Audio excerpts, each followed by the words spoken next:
This is St. Louis Public Radio. Support comes from Perrick Corporation. With a commitment to serving the St. Louis community through local partnerships and charitable support, guided by Perrick's core values. More at perrick.com/culture. From St. Louis Public Radio.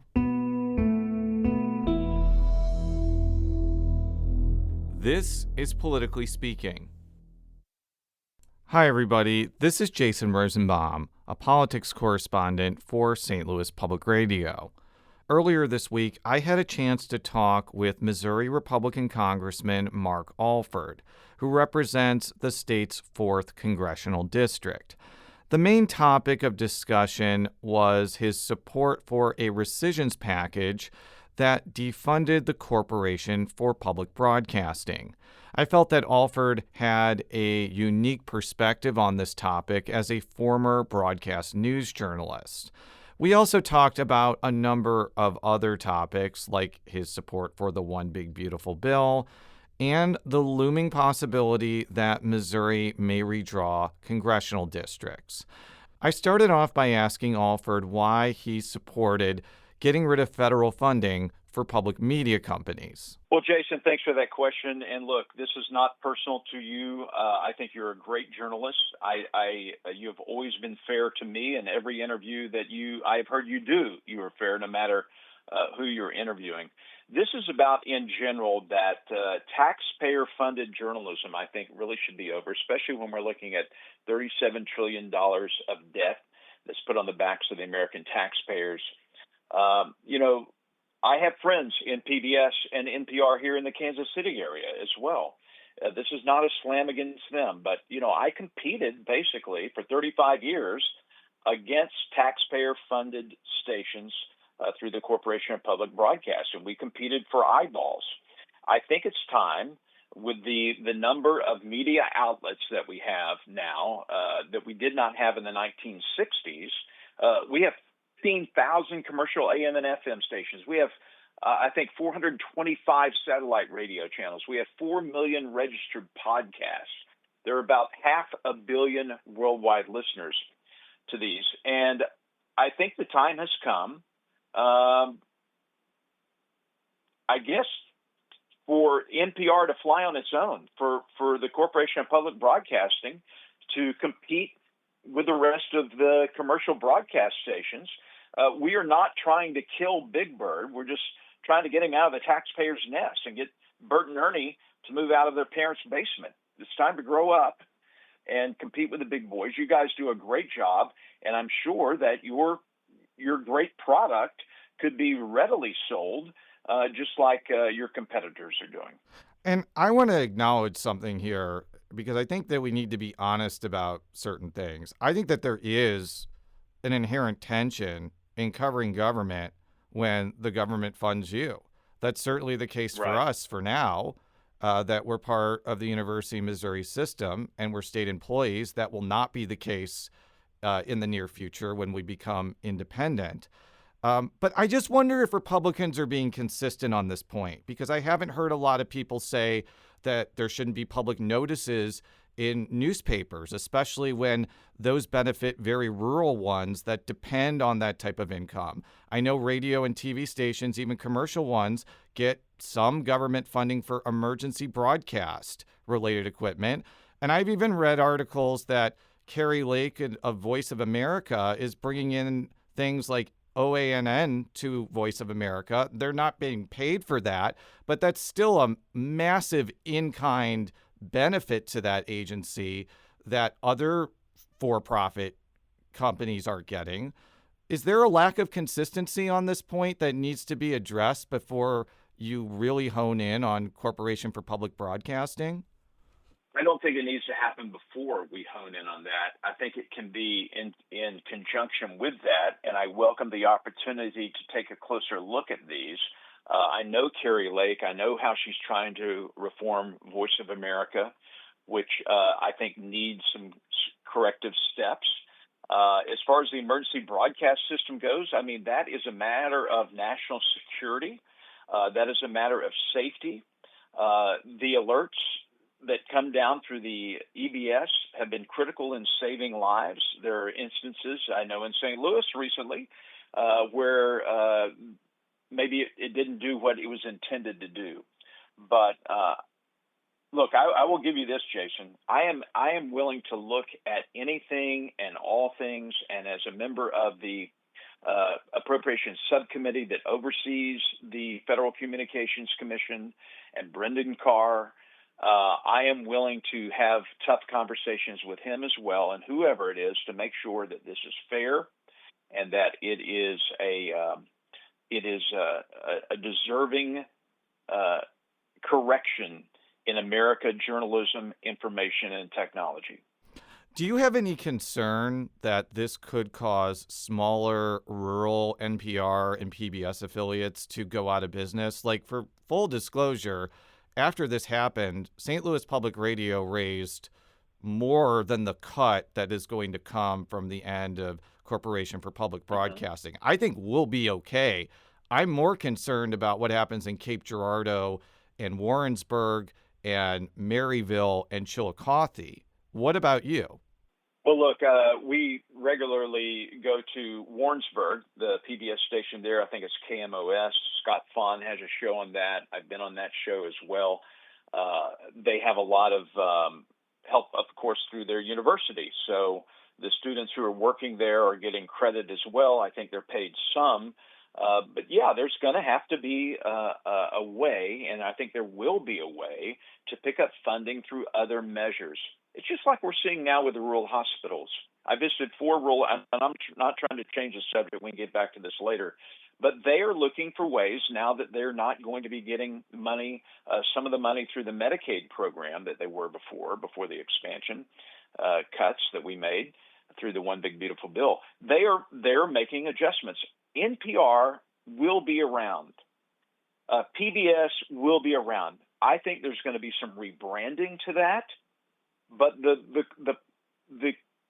programs that you guys produce are quality programs. I have no beef with the programs necessarily. I do think in general there has been a liberal slant to a lot of the coverage. In fact, even Juan Williams, who used to be with NPR, he called it an insulated cadre of people who think they're right, and they have a hard time with people who are different.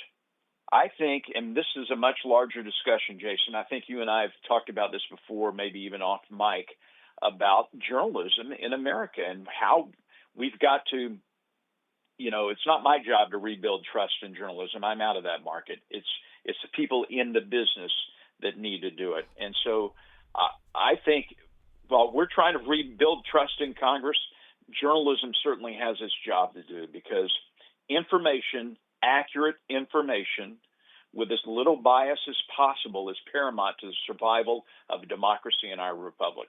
Now, we will get to the rural hospitals and the One Big Beautiful Bill in a minute. So we will segue, even though you said you weren't saying that you wanted to change the subject. But during a KCUR town hall event, when you were asked about this topic, you said something to the effect that Sesame Street should be teaching the ABCs, and they're teaching too much DEI. DEI, of course, stands for diversity, equity, and inclusion.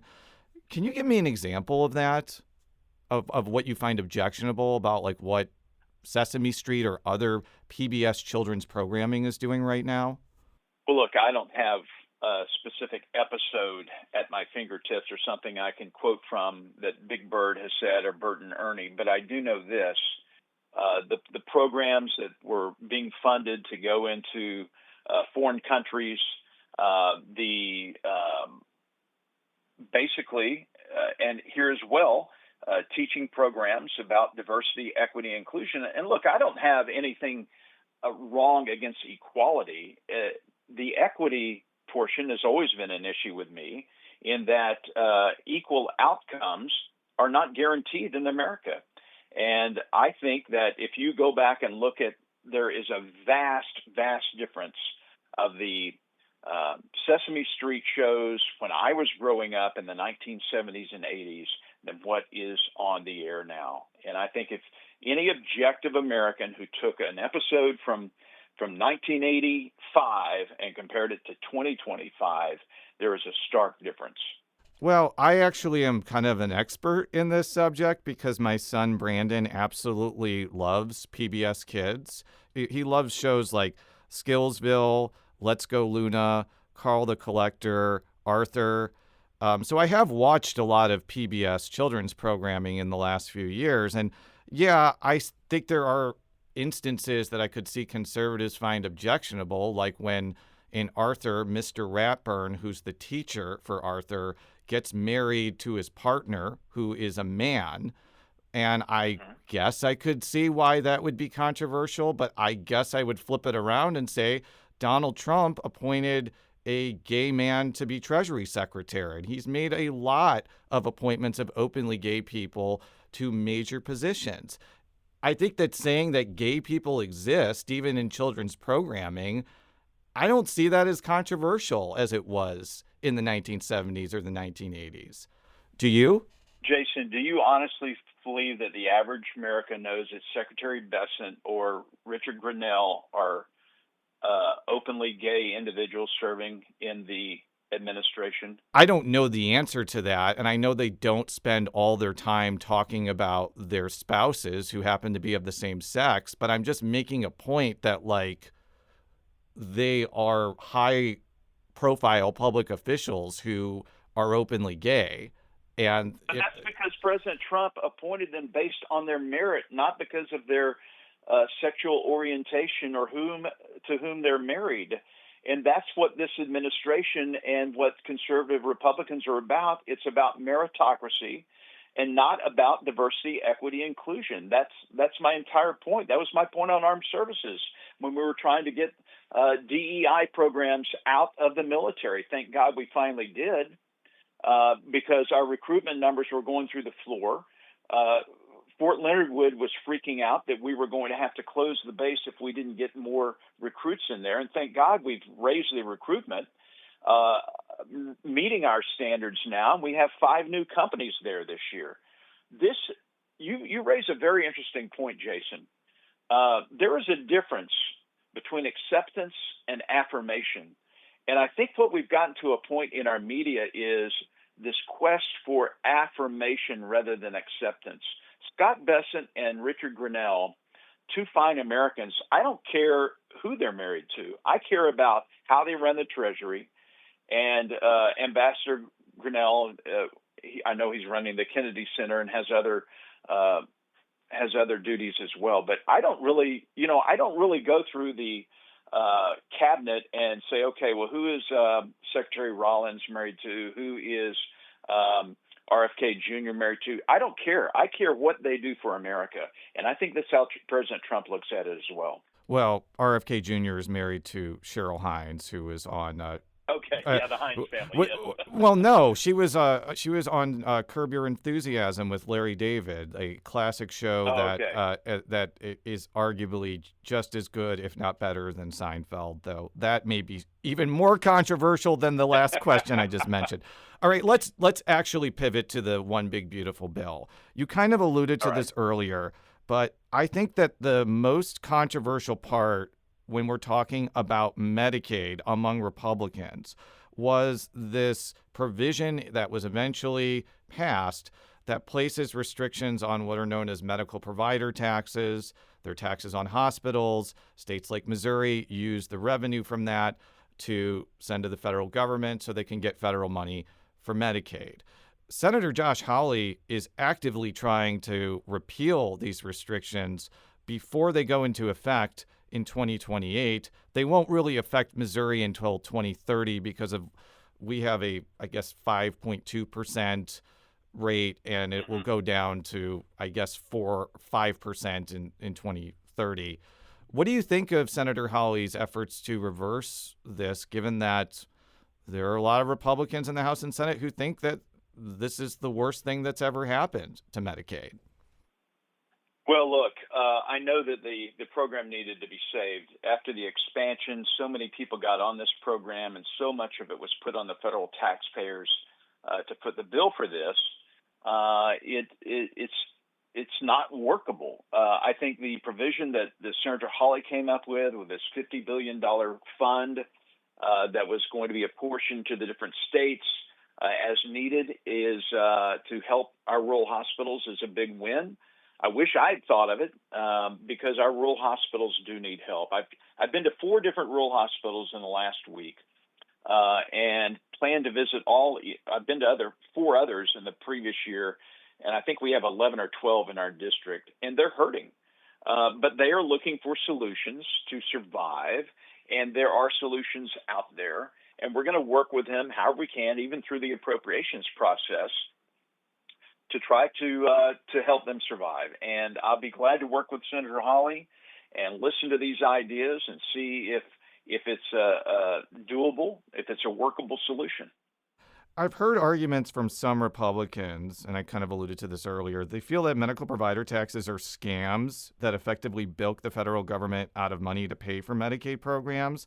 But I guess my counter question to that is, why do Republicans care what the funding source is to pay for Medicaid as long as the states are providing their share for this program? Like, that seems like an odd argument that you're mad at states for figuring out a way to pay for a program you want them to pay for. What's kind of your response to that counter argument to some of your colleagues that don't like medical provider taxes? Well, I guess that does make sense, especially when Republicans and conservatives are always saying that the power needs to stay at the lowest level possible, the local districts, the state, and then the federal government. But it seems that always, somehow, some way, the federal government ends up on the hook for these programs. And I think that's what we're looking at, a way to safeguard and ensure that the federal taxpayers are not eventually on the hook for some of these programs. There are some solutions out there. I think we're going to be able to. One of them is the Rural Health Care Access Act. I've signed on to it, HR 771, and it eliminates the criteria that hospitals have to meet to qualify as a critical access hospital. Some of these hospitals are located within 35 miles. That was one of a major hospital that provided a lot of care that they didn't, and so they weren't able to tap into this money. We're going to be looking at that, trying to get that reversed, so some of these rural hospitals can get the funding that they need through those sources. I want to move on to something that you are very familiar with, and that is the concept of having public town halls where, as a member of Congress, you face potentially hostile crowds who may not like what you're doing or what you're voting for in Congress. In fact, one of the members of Missouri's delegation, who represents all of St. Louis City and part of St. Louis County, Congressman Wesley Bell, encountered this head-on this week when he faced a number of members out of a crowd at a town hall who were upset about his advocacy for Israel. This is a clip from that Tuesday event. What AIPAC is can I please finish? I'm gonna tell these folks anyway, so you might as well let me talk. So here's the thing. There's this propaganda going around, and so what AIPAC is donors all across the country who decide to use the portal to donate to show that they support the American-Israeli, that they support the Israeli relationship. That's what they do. That was Congressman Wesley Bell at an event in St. Louis, which was interrupted multiple times by people who were upset over the St. Louis County Democrats' position on Israel. Congressman, that may be eerily familiar to you because you have been doing town hall meetings since you got elected in 2022. You did a couple that actually got national coverage for being so hostile. Some Republican colleagues of yours have said don't do town halls at all. You seem to be taking a different tack. Like, why do these things that your colleagues are saying don't do? Jason, this is the basis of why I ran I was a newscaster, a journalist, anchor, reporter for 35 years. I spent my lifetime listening to people. How can you go to Congress and, in my case, represent 774,047 individuals and not listen to what they have to say, even if they vehemently disagree with you? And so I'm bucking up. I'm buckling up, and we're going to hit our town hall tour next week. 15 stops in 4 days. We do it every August during our in-district work period. We have had more than 110 public meetings in 2.5 years, and I will continue to do that. We've had to make some changes. We've had to beef up our security, unfortunately, because of that. Not that we've received any verifiable threats, but it is tense out there. There are people coming in from outside of our district. We had a meeting in March at a coffee shop in Belton in Cass County. And usually at these Mondays with Mark's events, we'll maybe have 15, 20 people. More than 200 people showed up and tried to shout me down. I had a very loud microphone. I do think, I'm going to try to change my tone and tenor a little bit on this, because if I am truly going to listen, I need to listen. And if people want to shout and yell when I'm trying to answer, I'm just going to stop talking and let them until they're done. I'm going to say at the outset, I will be here for 1 hour, in some cases 1 hour and 30 minutes, and this is your time, and I'm here to listen to you and answer if you want to hear my answers. But I will leave after the time expires, and I'm not running away. I'm not leaving out of the back door. I'm here to listen to you. If you want to have a conversation, let's have it. If you want to yell and scream and shout and get it out of your system, I can stand there and take that. I'm a big boy. But if we are going to improve our democracy and our republic, we've got to start having conversations. We've got to listen, and we've got to exchange ideas and try to win each other over through argumentation and not emotion.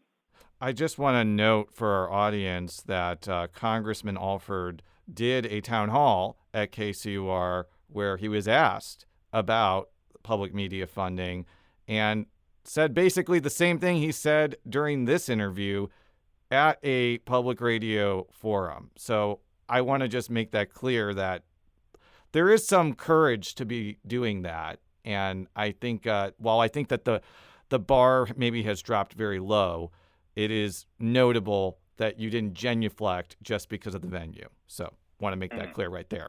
Thank you. And I do the station over there, KCUR, Steve Kraske, a good friend of mine. I used to be on a PBS show, a roundtable show, at the PBS station in Kansas City when I was an anchor at the Fox station. And so that's what I'm saying, though, Jason. These quality programs are going to survive. Okay, before I let you go, it would be remiss if I did not ask you about redistricting. There is a very strong likelihood that lawmakers will be going back into session in September to transform Emanuel Cleaver's 5th congressional district, which takes in, I would say, most of core of Kansas City and Jackson and Clay County, not the Platte County part, and not like the 2 people that live in Cass County. What are your thoughts about this? Because I don't think there's really any way to convert the 5th district into a Republican-leaning seat without your district and Sam Graves' district absorbing a lot of Democratic voters. Do you think that this is not the wisest idea for Republicans to do because it could backfire and cause the entire Kansas City area to become a hotbed for competitive congressional seats? Well, look, I know Bob Onder and Eric Burleson were and are quite vocal on this to try to get a 6-2 map to a 7-1 map. When they were in the state Senate, they were some of the leaders, I believe, on that effort, along with Jay Ashcroft, the Secretary of the State at the time. I stayed out of it then, and I'm staying out of it now. I will tell you this, Jason. I don't care where the lines are drawn. If it does happen like you're saying, yes, it will diminish my Republican strength in this district, but I will still work just as hard. I will listen even more so, and I will make sure that when I am sworn into office on January 3rd, 2027, if there is this new district, I will fight just as hard for every individual in that district, no matter what your party affiliation is. We have our casework team, I'm so proud of them, has returned more than $7 million to constituents that the federal government was holding on to. And when you call our office, we don't ask what party you're with. We don't ask if you like Trump or not. We ask, what is your problem? How can we help? And we get to work. And that is the same attitude I will carry, no matter where our boundary is. The good part about it is, if this does happen, and I'm not saying it will, I'm not advocating for it. Emmanuel Cleaver's a friend of mine. He was mayor in Kansas City when I was starting out anchoring here at the Fox station in 1998. But people here know me, and they know that I don't just care, I act. My son lives in the urban core. We do a lot of work with families in the urban core still, and I will make sure that I listen to people and I try to help no matter who they are or where they come from. I did talk with Congressman Cleaver about this. He's obviously not happy about it. I'm going to be very candid. He's not happy that members of the Missouri delegation are advocating for redrawing his district to where it's impossible for him to win.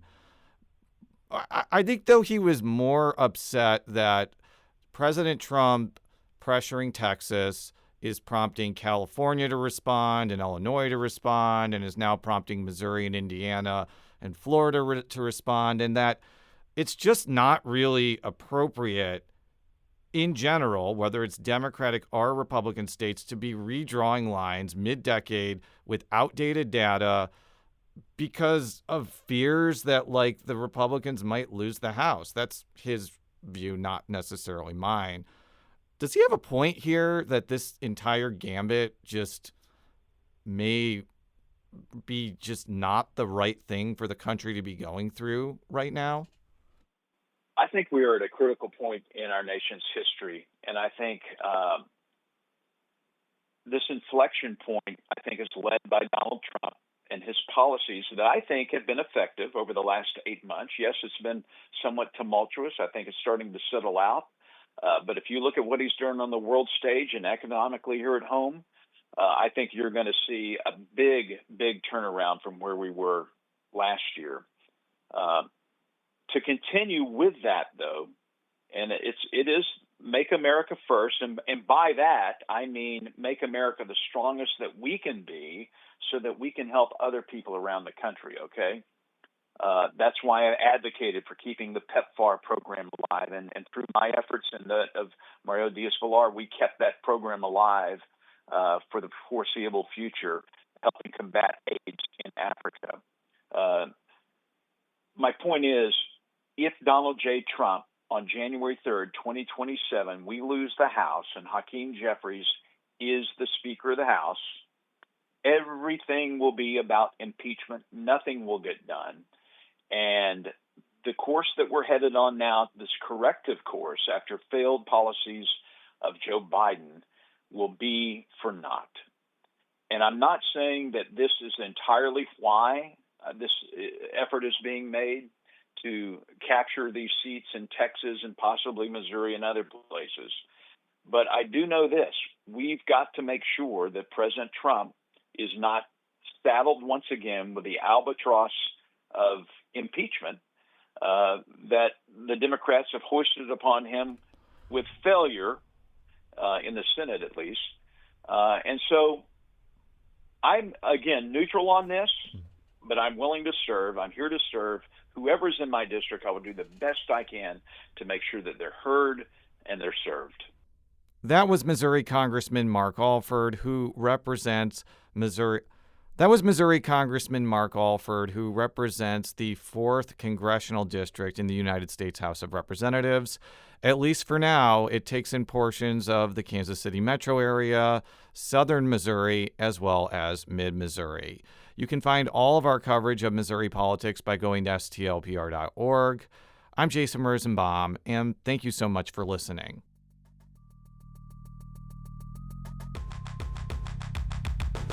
Politically Speaking is produced by Sarah Kellogg, Rachel Lippman, and me, Jason Rosenbaum. The show is edited by Fred Ehrlich. Read all of our coverage at stlpr.org. And if you haven't already, make sure to subscribe to Politically Speaking by searching the term Politically Speaking on Apple Podcasts. From St. Louis Public Radio.